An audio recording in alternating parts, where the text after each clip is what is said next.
Welcome back, Wingapo. Wingapo. I learned that from Pocahontas.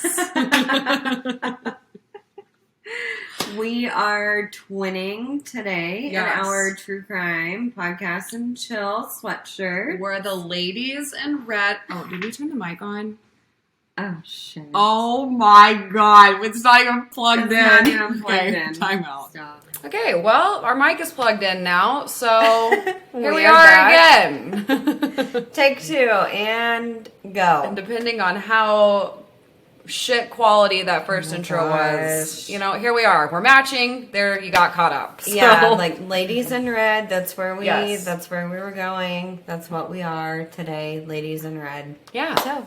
So guys, usually we plug all of our shit at the end, but I think it is really important that you know we are trying to get to this podcast conference in Dallas in August. Yep. So we really need your help. Go buy every single item on the website, Yes. including these True Crime Podcast and Chill crew necks. Yeah, so we want to go to this convention. It's called the Podcast Movement. It will be great exposure for the podcast. We will learn a lot. We will be able to market ourselves and market the podcast. And the only way that we can go is with your help. So buy our merch, donate to the Patreon, whatever you can do to help us, send us to the podcast convention.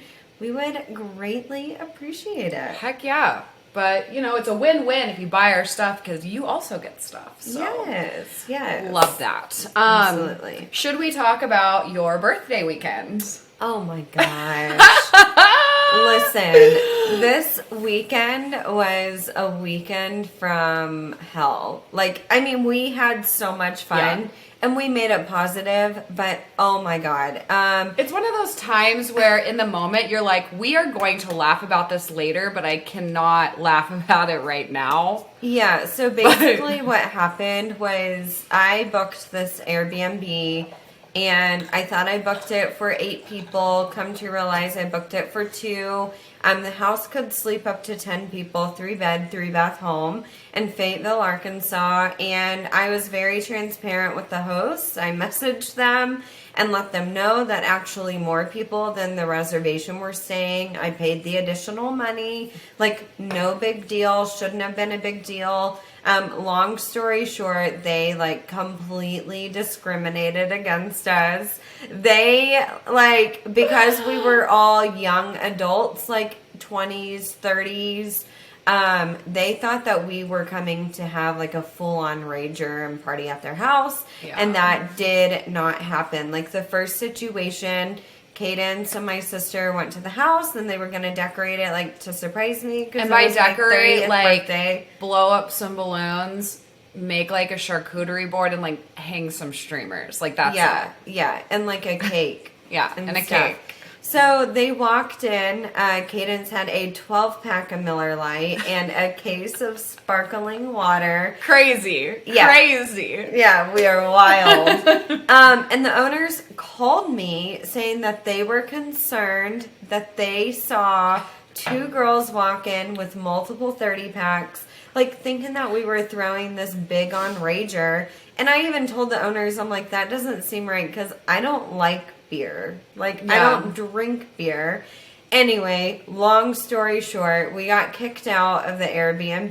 They were spying on us. They were watching through us. the Ring doorbells and through a hidden camera in the carport. Yes. They were tuning into conversations in the house through the Ring, and we know this because they were direct quoting us to Airbnb. Yeah. They were snapping pictures anytime someone came in and out.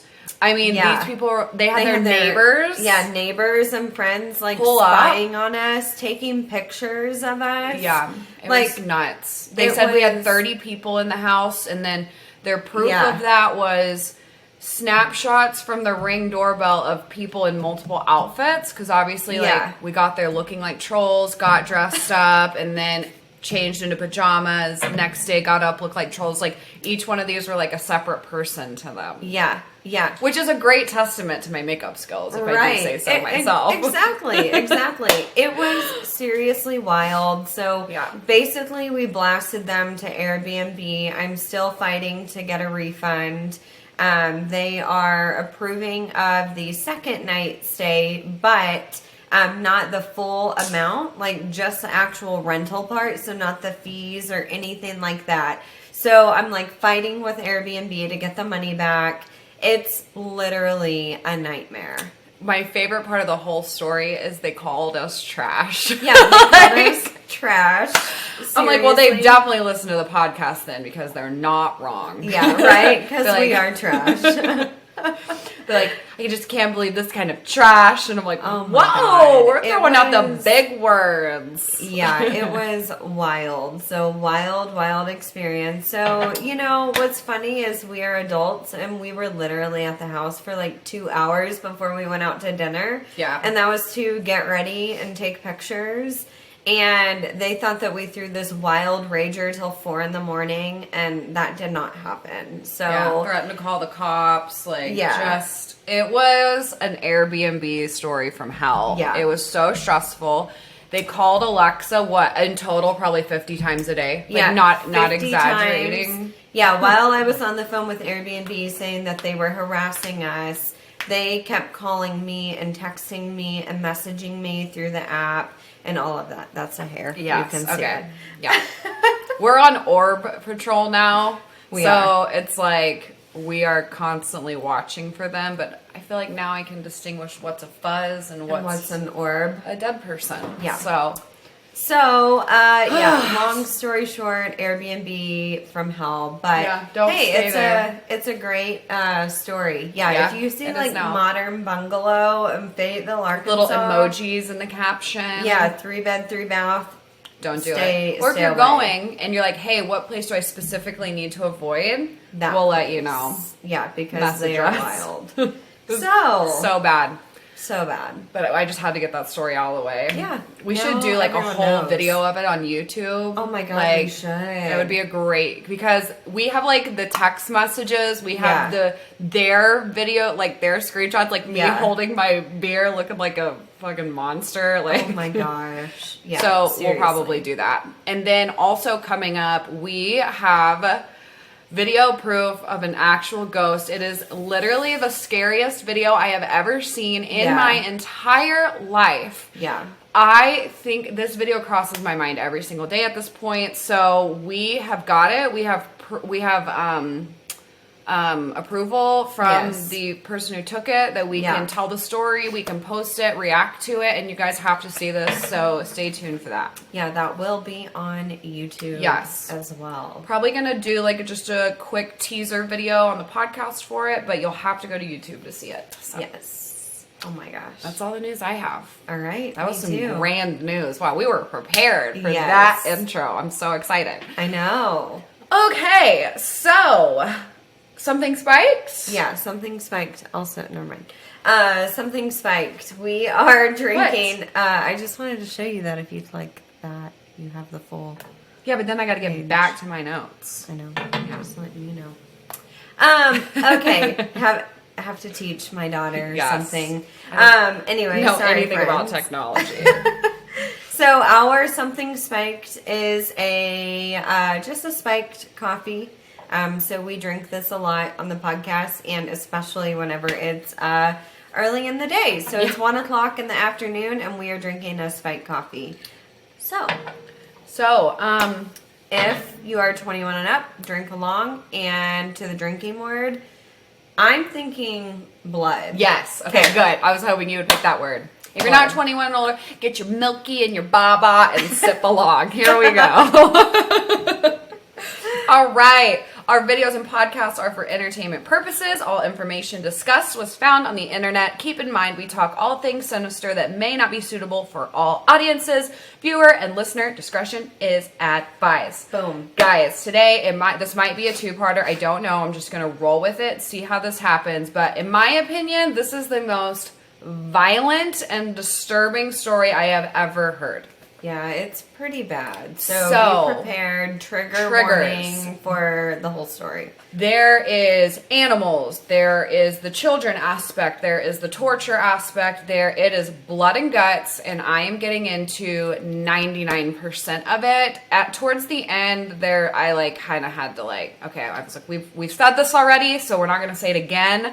But we're going. Okay, we're diving deep into the blood and guts. All right, let's go.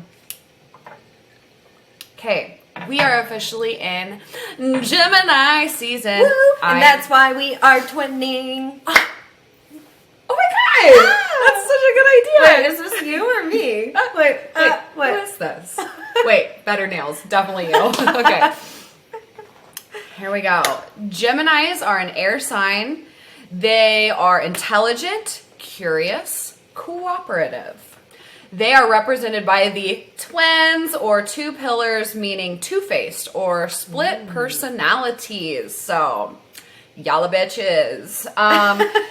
So specifically, Geminis as a serial killer. They have a hard time connecting with or to the earth. So I think there's a little bit of empathy issues maybe there. Okay. They are ruled by Mercury, so they move quickly to avoid boredom. They're attention seekers. I was like, I'm sorry. Is there a bird in Is here? there a bird or a rat somewhere? Okay. Attention seekers, superiority complex, trouble forming deep relationships, and in some cases can be described as sociopathic due to that lack of internal feeling. Wow. So Geminis, yikes for you guys. What in the world? I don't know if I know any Geminis. Nook. Oh, just kidding, Nook. Yeah, okay, Nook wow. is a Gemini. Nook, Yeah. that sucks for you. So, I mean, let us know. Yeah. Let us know in the comments. Let us know what you think. Straight on? How two-faced are you? Would you even tell us the truth? Because you're two-faced. I think there's so many that cover this guy, but obviously sociopathic, superiority complex, moving quickly to avoid boredom, not connecting with the earth in a kind of just all over just the place. Everywhere. Just really narcissistic almost. So today we are talking about, oh my gosh, I did not even put his name in the title. Richard, what's his last name? Richard Chase. Oh my gosh. Yeah. I just put the Vampire of Sacramento, but his name is Richard Chase. I was like, wait, what? Okay. Richard Chase, Vampire of Sacramento. So he was born May 23rd, 1950, obviously in Sacramento, California, where all serial killers are from. Born. Yeah, or where they go. Yes. California. What's great about this guy is we know so much about his childhood, and it's disturbing, so get ready. Oh. By the age of 5, he had already showed all 3 signs of the McDonald triad. So, which, as recap, arson or pyro obsessed, animal cruelty, and bedwetting, and he hit all of them by the age of 5. Oh, he's doomed. Oh, yeah. Oh, there's nothing good about this story at all. He came from a seemingly normal family, which we'll get into the seemingly. There's no way. No. Working class family. So dad was a computer specialist, mom was a teacher, and he did have a younger sister. Okay. He, at the time, before it kind of came to light all of these awful behaviors, he was described just pretty basic, not really anything special, minus all those issues. He was a Cub Scout. He played Little League Baseball. Liked by his teachers. They described him as sweet and popular. And then, Rogan, do you mind? Can you not? That's really loud. So, he did well with other kids. Yeah. So it's kind of weird, but things at home obviously weren't normal. You don't just hit all 3 of these categories and be like, yeah, mom and dad love him. So, or I was a good kid. I played baseball, but I'm also wetting the bed or killing animals. Right. Why? By the age of 5. Keep in mind, guys. Woo. So, keep in mind, this is the 1950s, and this was a pretty typical 1950s home. So, parents were just kind of absolute shit. Dad was used harsh punishment. At the age of 2, Richard was force-fed by his father until he puked as like as a form of punishment. Why? So like he just didn't want to eat, or what? Didn't want the peas? Like yeah, he's like, I hate broccoli, and he's like, you're gonna eat it, and then force-fed him and made him throw up. Yeah, so that's disgusting and so sad. Wow. His sister recalls that their father would shake Richard and throw him against walls. So this was a pretty common, and I think Richard obviously took the main load of the punishment, but as far as I know, they were both pretty abused. So wow. Yeah, really, really bad. Along with the physical abuse, there was also emotional, verbal abuse. His father was an alcoholic and really bad with money, so that led to marital problems and lots of fighting in front of the kids, which I have learned from Dr. Phil that if you fight in front of your children at a very young age, it actually changes chemical makeup in your brain. It does. Yeah, that is so sad. That is so sad. Yeah. So don't fight in front of your kids. Go fight in the car or something. Or in the bedroom. Yeah. I don't know. Just not turn in front of music them. on. Yeah. Text and fight. Like fight via Marco Polo. Yeah, right. You stupid bitch. You stupid. So mom was a little kooky. She constantly accused the husband of doing dope, trying to poison her, and infidelity. Oh. So we don't really know how much of that was, obviously the poison he wasn't trying to poison her, but I don't know about the infidelity and the whole dope stuff. Yeah. But it was just toxic all around. There was nothing stable except the fact that they had a roof over their head. You know what's funny? Sorry. What? Her reference to dope in the 50s is probably marijuana. Oh, yeah. You know? Yeah. It's just funny. Isn't that what to, everyone think call- about? Yeah. But people refer to like dope as just drugs. In Oh, general. okay, I get what you're So, saying. but what I'm saying is in the 50s, it's probably marijuana. You know how many people got divorced over marijuana and they're probably using it today? Oh, I broke up with a boyfriend in college for smoking weed. Yeah, I believe it. Which is so that funny? to think about now. Yeah. Yeah, hilarious. And actually, to get back at him, I will say this. To get back at him after he like cheated on me and all this, I went and smoked weed. So here we are, just a downward spiral from there. Okay, so You stopped at like roof mom over their is heads or crazy. something. Yeah, so because of all of this turmoil, Richard was essentially abandoned by his parents, so they didn't catch on or care about these crazy behaviors that he's having, in his early ages. Yeah, it's like they're ignoring Yes. all of these, and they're huge problems. Yeah. So throughout his childhood, not necessarily like 5 and under, but he was smoking weed, drinking, and also dabbling in LSD. Like, we're talking, and this isn't just high school from what I read, this is like elementary years through high school where it like progressed. So this kid is doomed. God. Like, he had no normalcy at any point in his life. No, and Nothing. no normalcy at any point, and no normalcy with brain development, like brain and emotional development. Like, no wonder he was a sociopath. Yeah. Like, this, when I was reading it, I was like, he didn't have a single year of his life that was good. Yeah. Like, it's so that sad. wasn't traumatic or chaotic. Yep. Wow. So, his interest in dead animals started at age 10. Like, actually, I mean, he was cruel to animals, but this is where it gets real disturbing. So, cats would go missing in and around the neighborhood, and then they obviously found out later that Richard was the one torturing and killing them, but he was specifically fascinated by the blood and insides of the animals. And Sorry, those are my slippers. This escalated to birds, rabbits, and dogs. We didn't just stop at cats. And it was so bad that the neighborhood as a whole noticed the animals missing. So they'd be like, Hey, does anyone notice there are no squirrels anymore? Yeah, like, we don't have any cats anymore. Where the we hell did all have the cats no go? birds. There's nothing in the There's sky. nothing. It was God. that bad. And we're talking about Sacramento. Yeah. So, I mean, this isn't just like some little country farm, like Midwest town. Like, this is Sacramento, and all of the animals are missing. So the neighborhood's like, what the fuck? So, I couldn't find the original story. I think I heard it on a YouTube video, but his mother discovered this obsession when she was at home and she went to feed the family cat. This is going to bother you. This story is like one of the worst. Okay. Goes to feed the family cat. Cat is one of those animals that reacts when it hears the food or, hey, kitty, come get it. The cat doesn't come. So she's like, this is weird.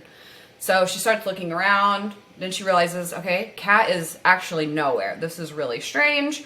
So, she goes outside and she finds Richard, and I don't know if this is just for dramatics, but back turned to her.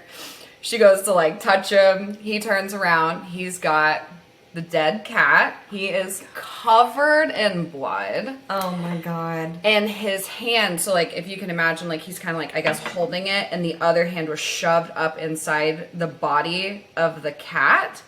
And he was like messing around with the organs of the cat because he liked how it felt. Shut up. I told you, this is bad. How old was he? Around age 10. What the fuck? So what did mom do? She's like, Dick, drop the cat. She was like, did she call him Dick? This is weird. Yeah. She's like, that's it. And that's why we now sometimes called Richard's Dick. Thanks to Richard Chase. We're here for the history lessons. Right, just so you all are aware. But yeah, she would find these mutilated animals like buried in her flowers or like out in the yard. And again, we are just ignoring signs. We aren't we're not concerned. Oh, we can get another cat. I'm sorry. He's going through a phase. If that was my child, I would be having him committed. 1000%. Like, that is terrifying. Yeah, we just talked about how kids are scary AF, and this is the worst. The worst. I'm not kidding. This is probably the worst. Oh my God. So, okay, it gets worse. So parents still fighting. We're kind of moving towards high school-ish. Mom started seeing professional help. She was like, listen, I know you like digging around in cats' organs, but like, I'm depressed, so I need help. This hurts my soul. Yeah, fuck the mom. I mean, good for her for getting help, her son but help. He should have been priority. Selfish. So at 13, so he's at 13, which is what, freshman high school-ish? 8th grade, 7th, 8th grade. So at 13, they lose their home because, again, dad is bad with money. This is all due to financial loss. And this is where Richard developed the habit of, this is where the pyro stuff really comes into play. Okay. So he has a habit of burning pans while attempting to cook, but he was literally just excited by burning the pans. Oh my God. His mother recalls him going near or touching burners, but knowing they're hot. Not like a kid who's like, ooh, cookies on the stove. Like, no, he would turn them on and then purposely go to touch them because he's a psychopath. Wow. He would leave the kitchen a mess, play with matches, setting small fires, and sometimes heat the house to over 90 degrees on purpose. He would strip down naked and then like to sleep on the couch or just like be out in the open. All the while, so age 13, we're still wetting the bed. Wow. Yeah, like when they say like full McDonald triad, it's him. We are covering all the bases, and we got some specifics. Yeah, because a McDonald triad, that wasn't a thing until what, like the 70s or 80s? And so he's the poster child for it. Fucking A. Yeah. It is bad. Okay, so high school. Richard's parents finally fucking divorce. Wow. Like, who would have thought that would be a good idea? So mom takes the kids to LA to live with relatives. Richard, again, is 9th grade. But only 4 months later, the mom and sister move back home. So I believe I was kind of confused. I don't know if Richard stays in that school for a while with the relatives or if she goes back with them. Either way, doesn't matter. Shit goes wrong. Lots of moving pieces in his life. Yep. So no normalcy. No stability whatsoever. It's all really bad. Fun fact, he starts going by Rick at this point. Doesn't matter. We're going to call him Richard. Okay. Yeah. No, we're going to call him Dick. Dick. So Dick is having no trouble making friends in school.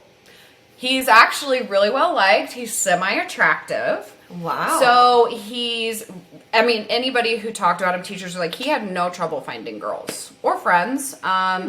He did actually have a few longer relationships. So like for high school, I think it was like a year. Which that's pretty good for high school. I think mine were like 2 weeks. That was like the cutoff. And then I'm like, done. But all of his relationships ended due to impotence. The dick wasn't dicking. So, not good. Not good. Yeah. This absolutely ruined his life. Well, and probably because, we see what he is excited by. So he's excited by murder. He's excited by fire. He's not excited by the vagina. Nope. So... Or, hey, we won't discriminate, other PPs. Yeah, but other PPs. It's not doing it for him. We all know, because we are basically detectives, that this is probably because, like Alexa said, he's got interest elsewhere, but he does not understand this. He is freaking out. This was humiliating to a breaking point. Okay. Actually snaps. So he, I read somewhere that, like, he was obsessed. It was obsessed with the defectiveness of, like, I have got to figure out why this is happening. I've got to fix it. I want to have these relationships. Like, I want to have sex with these girls. He cannot. So... It's actually kind of sad. Instead of immediately seeing a doctor, which he does later, we'll get into that, but he just...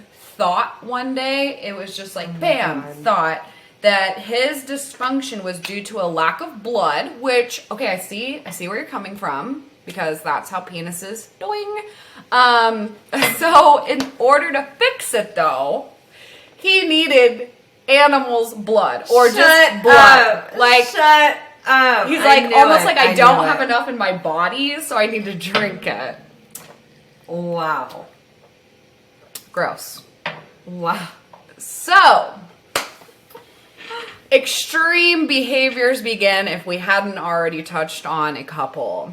This is 1960s teen years. So again, he was born in the 1950s, so anywhere from 15, 18, all that. So he is drinking too much to the point of running down the street screaming, making strange and audible noises, using heavy drugs, hanging out with drug addicts, stealing and or hurting animals. So he at one point confided in a friend after they were at a party, and he literally just takes off screaming down the street, and the friend's like, yo, what is going on? And he's like, I'm a miserable person because I have erectile dysfunction and I don't know how to deal with it.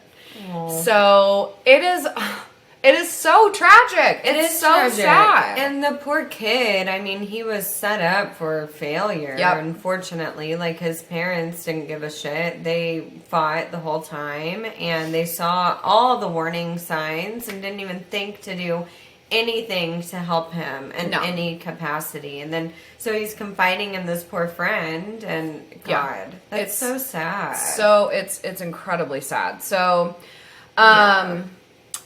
he has his first arrest for marijuana possession around the age of 15. So again, we're still talking so young. I just can't, this timeline freaks me out. So he was ordered to do community service, and this is where he began resenting his family for just not helping him. Yeah. He was like, I want help. I feel like he genuinely wanted to seek help, and they were like, no, you deserve this punishment because you had marijuana. So he's like, I hate you. Rightfully so. Yeah. I don't want to condone any of this guy's behavior because But, no, but there comes a point in time where the parents are responsible, and you can clearly see that he's asking for help. Yeah. And they don't fucking do anything about it. So I'm sorry, if your son becomes a serial killer, you can clearly see, what was that show? Are serial killers born or raised or whatever? Yeah. Like, he was clearly raised a serial killer. Oh, yeah. Just, there was no stopping it. Right. And, yeah, I mean, I could go down a million, like, what-if analogies, but it kind of makes you question... You know, it's kind of like when we go to do just something normally bad, like lie. Yeah. There's a point in our head where we're like, okay, I can do this or not do this. And if we do it, we suffer a consequence and we learn, or we become worse liars. And I'm just like, where along the line could he have stopped if someone intervened and said, hey, here's your consequence for when you do this to animals. Here's what you're becoming. So you can change or keep going. Yeah. But, like, no one stopped and did that. Like, if you keep killing animals, you're going to kill people one day. Yeah. Do you want to kill people? You probably would have been like, whoa, no, whoa, wait a second. Why am I killing animals? I just want my dick to work. Help me. Yeah. So sad. I just want the dick to go through a dickin'. Yes. I just need to boing boing. Okay? So bad. Okay. So bad. Okay, so 18. Problems at home within himself are worsening, though he did manage to barely graduate high school. So at some point he sees a psychiatrist. He was told by the psychiatrist, which I was actually kind of shocked considering we're in the 60s. They said that your problems are due to emotional issues, an anxiety complex, and a repressed rage for women. And I don't know about that last part because he really seemed to want to love these But he hated his mom. But he hates his mom. So that's why. Yeah. He wants to find that love in other women, but essentially, like, deep down, he hates women because of his mom. But I was pretty like, oh, wow. Like, that's a pretty great diagnosis. In the 60s? Yeah. However, he did state that you are mentally ill, but he didn't think that this required any sort of intervention. Or treatment. So he's kind of just like, I guess that means, here, you have the diagnosis, so, like, do with that what you will. Figure it out. Like, you have anxiety. You should try breathing exercises. You have a rage for women, so, like, maybe you should just always avoid women. Like, what is the answer? Yeah, right. So, all the while, Richard still thinks this is due to lack of blood. So... he's like, yeah, doc, I get it, but, like, can you get me some blood? I need more blood. So he began to suffer alone and in silence, even more than he already did. This is where he's neglecting his appearance, overall health. He lives in filth. He has secluded himself. His parents, who were kind of half worried, they were kind of like, we're worried about you, but, like, we don't do anything about it. They chalked up all of this to, this is the age of the hippies and debauchery. They're like, yeah, you know, they're like, okay, Karen, you know, how's your son liking the hippie life? Oh, you know, he loves all the colors. I'm like, how is your son liking it? Well, the other day he shoved his hand halfway up his dog. And he was playing with its organs. And then he drank the blood. So he's doing great. Is that normal? Like, does your kid do that? Oh, the hippie life. The debauchery. God. So, yeah, it's terrible. Some blood. So... he has also become a hypochondriac. If thinking that you don't need to drink this shit enough doesn't deem you a hypochondriac, we're going to get worse. So here's a list. Specifically, what he thought was happening is that his blood was turning to powder. So that's why it was, like, evaporating and not there. He thought his heart would occasionally stop. That his bones were coming out of, like, the back of his head. So I'm guessing, like, the spine or, like, parts of his skull. Or he thought the cranial bones were, like, shifting, like, cracking and shifting and lifting. And, like, popping out of his skin. Yeah, it's really crazy. What? He also would sometimes think that someone had stolen his pulmonary artery. Pulmonary. That's what I meant. Yeah. Pulmonary. What? What did I say? Pulmonary. What? Pulmonary artery.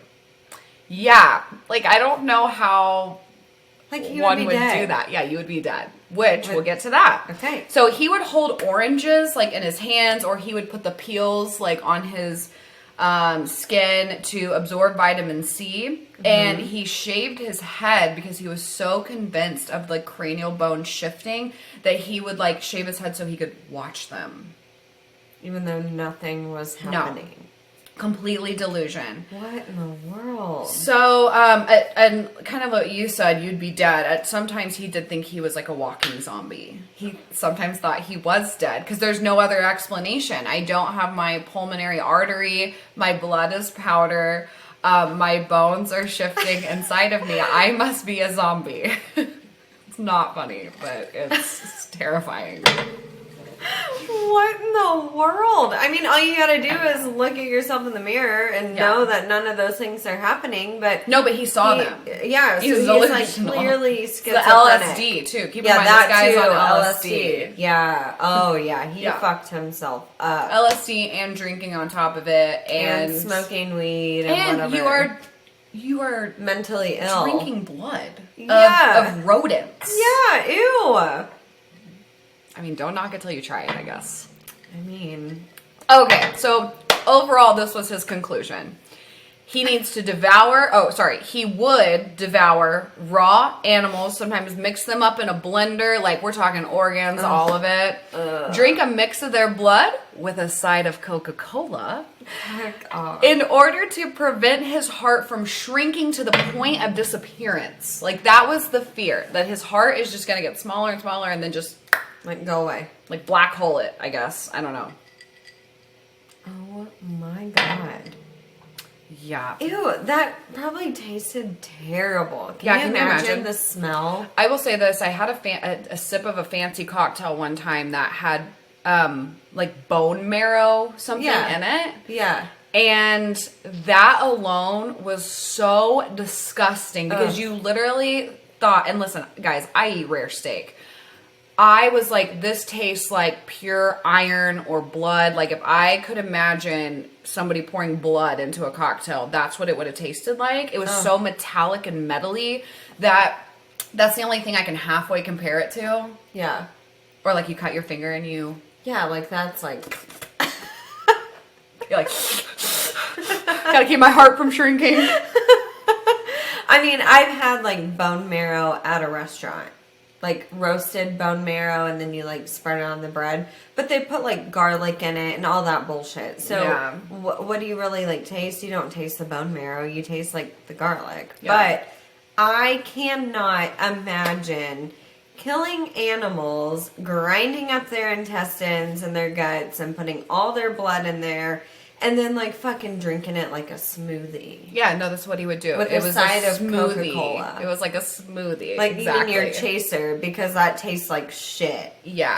Well, and as we all know, Coca-Cola is basically pure acid. So I'm guessing that was probably the only thing keeping him from just dying within a matter of weeks. Or not throwing up. Yeah, it's bad.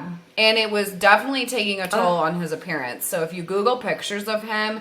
He is terrifying looking, and we have to keep in mind that he is still around the age of 18 years old. And he looks like he's in his like 50s or 60s. It's scary. Yeah, because he was like skin and bone. Yeah. So don't do that.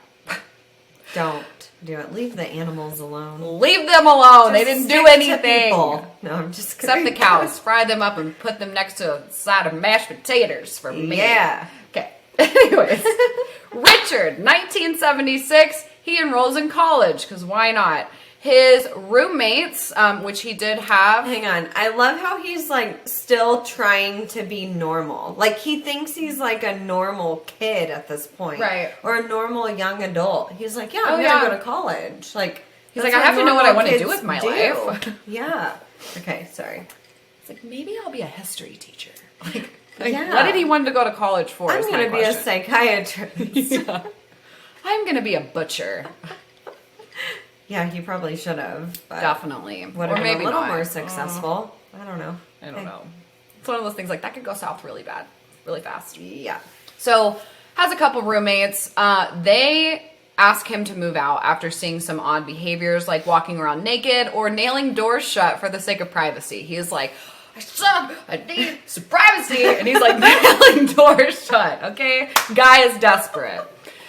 He said, hell no, I'm not moving out. And so they said, no problem. We're gone. Bye. Peace. Live here by yourself.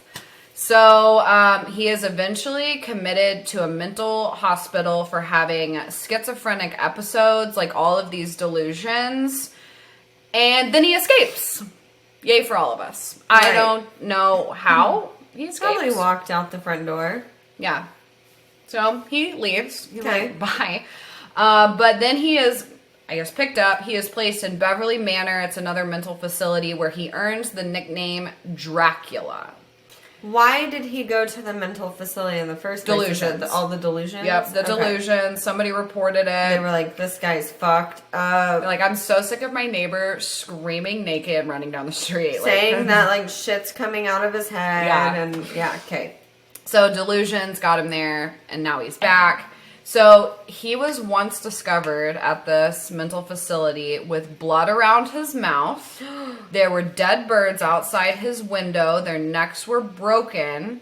And at one point, he attempted to inject himself with rabbit's blood, which is, I believe, what forced him into the mental facility this time because it made him super sick. And they were like, what are you doing? And he's like, oh, injecting rabbit's blood because my heart is disappearing.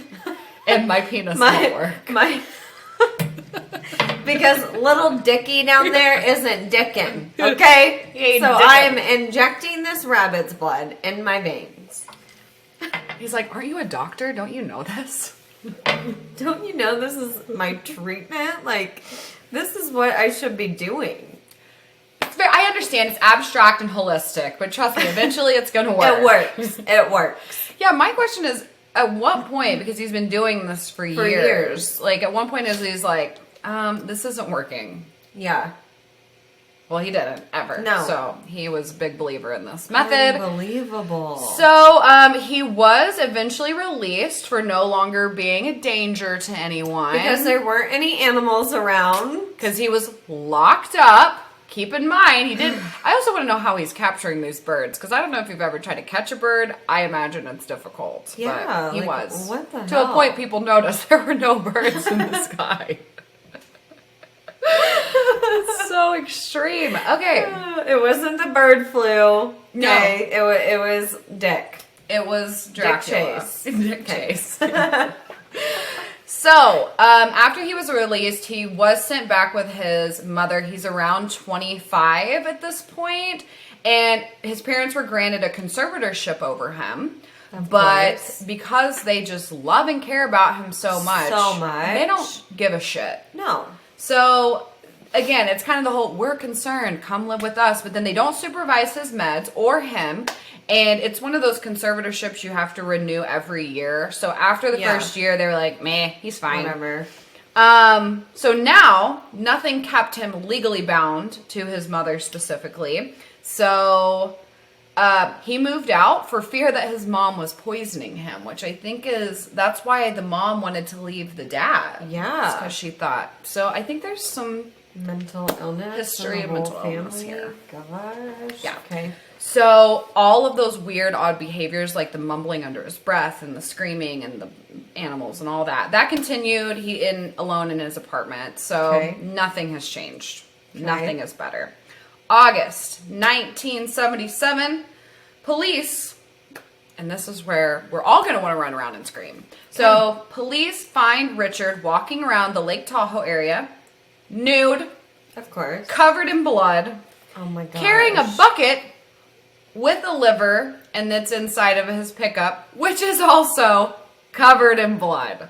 So, Oh my god. yep. He tells police, oh, that liver? That's a cow's liver. Don't worry about it.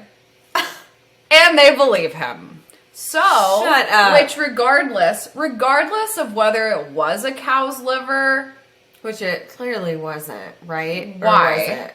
Well, we'll get into it. Oh my god. Why?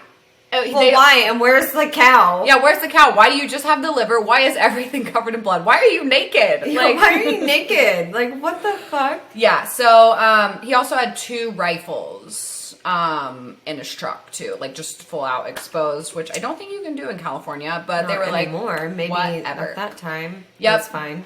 So they were like, oh, a cow. Oh, got it. You were hunting. Continue you on. Were hunting In the nude. Okay, We in get the it. nude, Sometimes with we hunt in the nude too. Yeah, got it. You're fine. And you just took the liver. said Got that. it. So, fun fact through all of this, at this point, Richard also takes up a fascination of the Hillside Strangler, keeping many of his articles. Not surprised, okay? Right. So, December 1977. So that was August. Now we're in December. 51-year-old Ambrose Griffin was unloading groceries from his car. His wife, who I think is like kind of going in and out of the house, she hears 2 popping sounds, turns around. Ambrose is immediately dead on the ground. Thinking at first he had a heart attack. Like, she didn't even know what had happened. That's how quickly this was. Obviously discovered that he had been shot, and they chalked this up to some sort of random drive-by shooting. Several people in the neighborhood, they come forward with sightings. These lead nowhere. All of them are different, but everyone's just trying to help, is what it sounded like. I will say the Sacramento, you guys like, bam, bam, bam, we're on this. Mm-hmm. But none of these led anywhere. However, one woman came forward saying that someone had fired randomly into her home that same month, same neighborhood. So I think the story was she was like standing in her kitchen and he like shot through the kitchen window and it like literally nearly missed her, and she was like, what the fuck just happened? Turns out both of these bullets came from the same gun. So they were like, wow. Ding, ding, ding. We are on a trail already. Oh my god. Yup. So, fast forward 1 month. So wait. Okay, so Ambrose, poor guy, died. The wife was inside, heard Pop, pop. the gun, and came out, saw him dead. Where was Richard? Was he in the house? Or was he driving by? Was he outside of the house? So some of the reportings that people came in with said there was literally a guy walking around the neighborhood nude with a gun shooting. But some people also claim to have seen a man driving around. Oh. And like in a car that they weren't familiar with. So like there were so many stories at this point. Oh my god. I don't know where I say it, but at one point they're even reporting like women, like they think it was a woman. So like what these reports are just all random. over the place. It is all over the place. So okay. So 1 month. We're in January 1978. Richard's neighbor Dawn Larson claimed to have seen Richard carrying in 3 animals into his apartment. Despite, and this was like over a matter of a few months, he's like, I know he has 3 pets in total. I've seen 3 different animals. There's a no animals rule in the apartment, and he never saw them again. He saw them go in, never saw them come out. One of those. So she thought this was odd and worrying, despite, but she also kind of feared Richard. He's like, he's kind of a weird guy. He's fucked up. But she kind of also felt bad for him. He appeared to be a loner. Appeared to probably nice to her. Yeah. And again, like, he's good with the ladies. Yeah. So at one point, she runs into him, offers him a cigarette. She's like, hey, do you want a cigarette? And he's like, yes. So she hands him a cigarette. He grabs her. And she's like trying to walk away. And she's like, okay, I gave you your cigarette. And he was like, nope, not enough. So she goes, here, take the whole pack. So he takes the pack and he lets go. And she walks away. So she's like, dude, psycho. No. What? Yeah, so just weird encounters like that. Yeah, not good. That'd be so scary. Yep. And this is someone that lives in your apartment complex. Keep in mind. They know where you live. That. Yeah, so you don't want that. 911. 911. This guy. I need to report a serial killer. Yeah. Well, who did he kill? I don't know. He's about to kill me. I just know it. Yeah, he just like grabbed my arm and stole my pack of cigarettes. Yeah. Like, okay, crackhead. Okay, so we're still in January 1978, just a little later in the month. He attempted to break in or kind of just enter this home of Jean Layton. So she, I guess, was watching in the home as he like walked around, like trying different doors, trying different windows, until finally he goes to the back door. She meets him face to face. I guess she's some sort of badass, because this is literally the story that I found. Meets him face to face where he is emotionless. He really seems out of it. He's clearly unkept. He scrutinizes her, so I guess he's like yelling at her, blah, blah, blah, blah, blah, before he lights a cigarette and just leaves. Just walks away. It was like he was testing his limits Yeah. to see how far he could get with that situation and with that woman. Well, you're going to find out why. Oh my God. So later that night, same night, back. down the street, Robert and Barbara Edwards are unloading groceries when they hear always someone. groceries. I know, right? Well, they hear someone already in the house. Oh, fuck that. So they're like, someone is in here. So they startle the burglar, who is got scared, and he is running. So the husband, Robert, tries to stop him. He is seemingly young. He is a scrawny man, not old. Seemingly young, scrawny man. But he gets away. Like, he turns a corner around the house, hops a fence. Robert can't go any further. So they notice that the house is a mess. Valuables seem to be the obvious motive. He urinated in the drawer of their baby's clothing drawer. What? And then took a big old, what did Johnny Depp call it? A big grumpy in the baby's bed. Okay, that's fucked up. I'm laughing because of the term grumpy. Yeah. What the fuck? Yeah, he peed in the baby's bed, peed in the drawer, grumpied in the baby's bed. Hashtag herd turd. Hashtag herd turd. Hashtag normalize grumpies. So, it's so bad. Oh my God. So clearly baby is like with the parents at this time, right? Like, Yes. Yeah. okay. The baby was with the parents. Oh my God. So he doesn't stop there. He continues on looking for unlocked doors. So that's why he was doing that to that first lady. Right, Just just to because see. he says later that an unlocked door meant he was welcomed. If he found something that was locked, he respectfully was like, nope, not my time. And this is why, guys, you lock your fucking doors. Yes. Every door and every window. I've always been like this since ever I was like a kid. Yeah. Like, I remember my parents would leave like the front door unlocked, and I'm like, fuck that shit. Lock that door. If my Nana found out I was staying the night places where they didn't lock doors, she wouldn't let me go back. I'm not kidding. Or she would be like, when you go to sleep at your friend's house tonight, lock that door. go make sure the door's locked. Wow. Like, made me paranoid. Especially that generation. Yeah. Like, they did No, not, she like, lock was a door doors. locker. Wow. At least by the time I was a kid, so. Wow. Anyways, so he was looking for unlocked doors. He entered the home of Teresa Wallen, who was 22 and 3 months pregnant. But on his way to the door, he did leave a single bullet in the mailbox. I don't know if he shot the mailbox or if he, like, placed the bullet in the mailbox. But there was a bullet in the mailbox. So, he walks in on this woman. He shot her twice. In self-defense, which this is so sad, guys.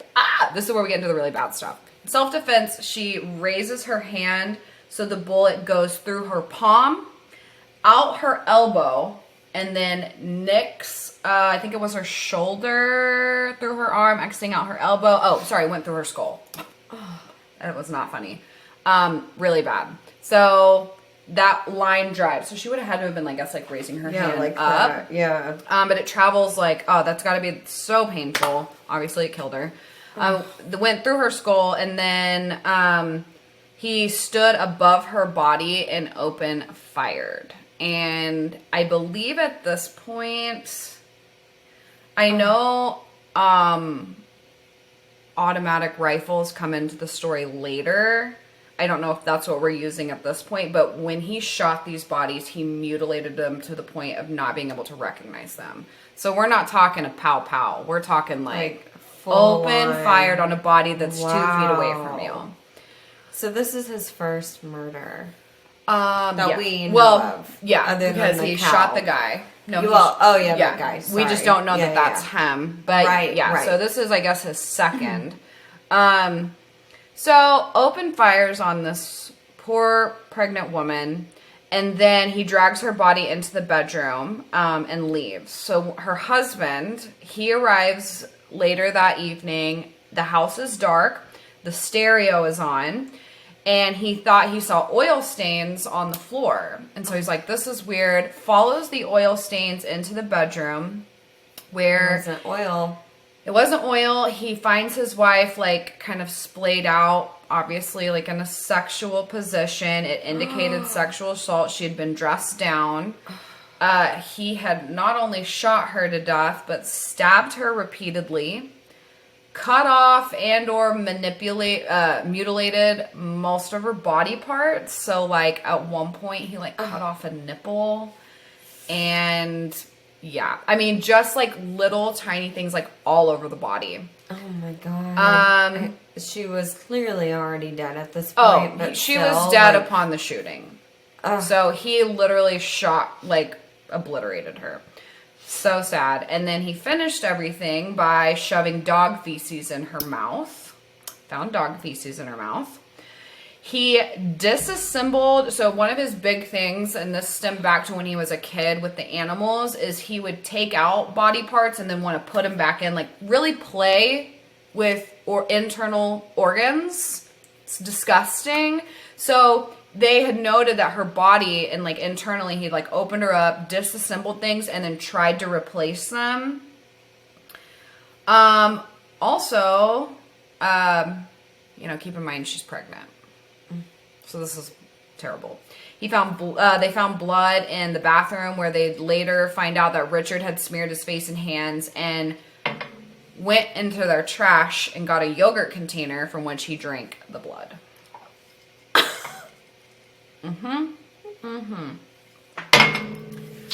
What the fuck?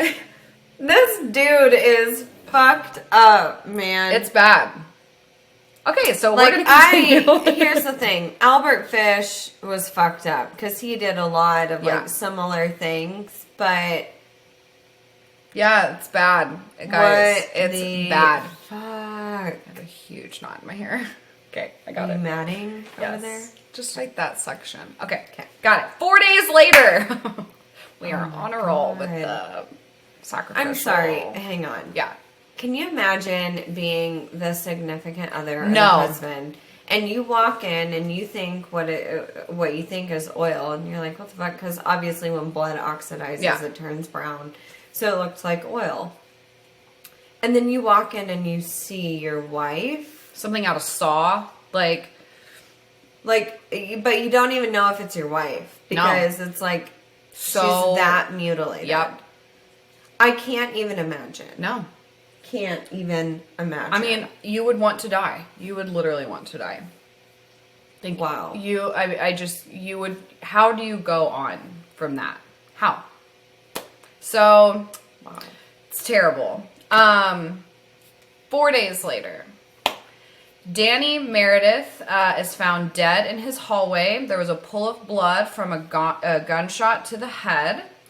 They found blood all over the bathroom and in the tub. They found 38-year-old Evelyn Miroth. It's one of his friends, naked in his bed with her legs open, a gunshot wound to the head. Her middle section had been cut open and everything pulled out. They said from what they can gather from the scene, she had been taking a bath when Richard would have dragged her to the bed, sodomized her in her anus, and into her uterus 6 times. Guys, I told you, I'm sweating. Oh my God. bad. It's bad. I told you it's bad, but we're going there. Okay. He made slices in her neck and even attempted to cut out an eye. So the coroner noted stabs to the organs, like just stabs, like little stabs, and that indicated that they wanted to draw blood. So he's like, we've got a bloodsucker on our hands. And there was also large amounts of semen in the body. So we're discovering where he has discovered working. the cure to erectile dysfunction for Mr. Richard. Wow. Yeah.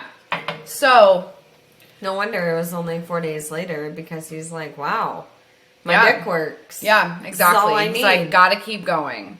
Ugh.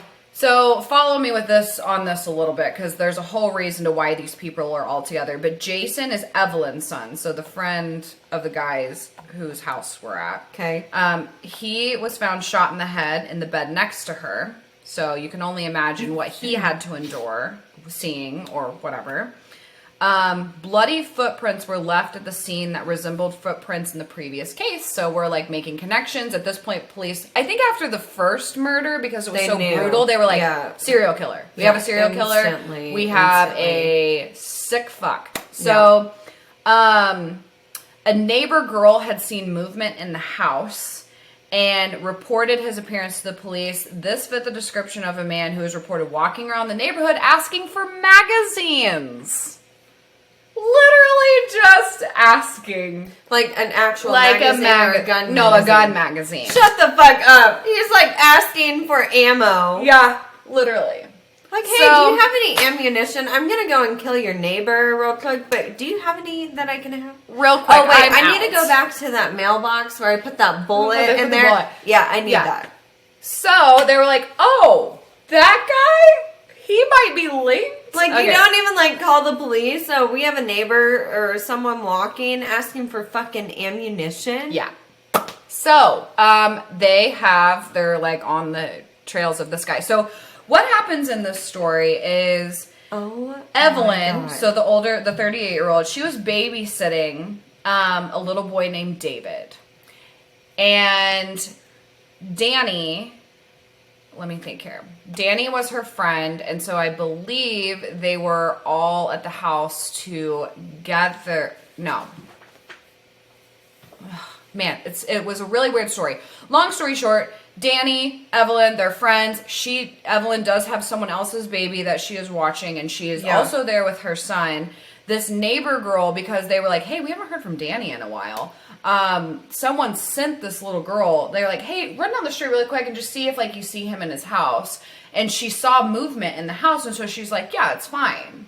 He's there. I saw him like moving in the house. It was actually Richard that she saw. And so later when they find Danny and everyone in the house mutilated, that's when she was like, wait. It wasn't Danny. Oh, yeah.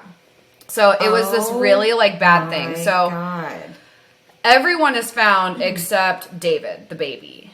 David, the baby, is missing. And at this point, they've only found a bullet hole that's through the crib and then blood all over the crib. So. Oh, my God. Also, it's... we're at an hour. Okay, let me see how much. Should we pause for part 2? We are going to move this on to part 2.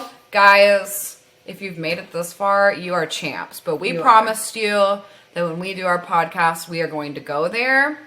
And we're going there. We are. And this is just the beginning. It really is. This is a sick story. So, thanks for tuning in to part 1 of The Vampire of Sacramento. Again, we want to encourage you guys to check out our merch. Also, thank you to our Patreon members, our patrons. You guys are awesome. You keep these ring lights on. Yep. And you are also helping get us to Dallas. So we want to thank you for that. Yes. And thank you to our sponsor, Color Up CBD. You can go to colorupco.com.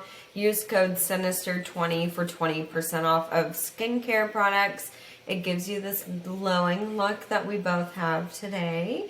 So yeah, check them out. And then of course, as always, follow us on all of our social media, share, subscribe to YouTube. Yep. Rate, download, all the fun. So the Yep. more downloads we get, the more exposure we get, which the more successful we are. Yes. So share with all of your friends and family. And as always, stay sinister. Bye.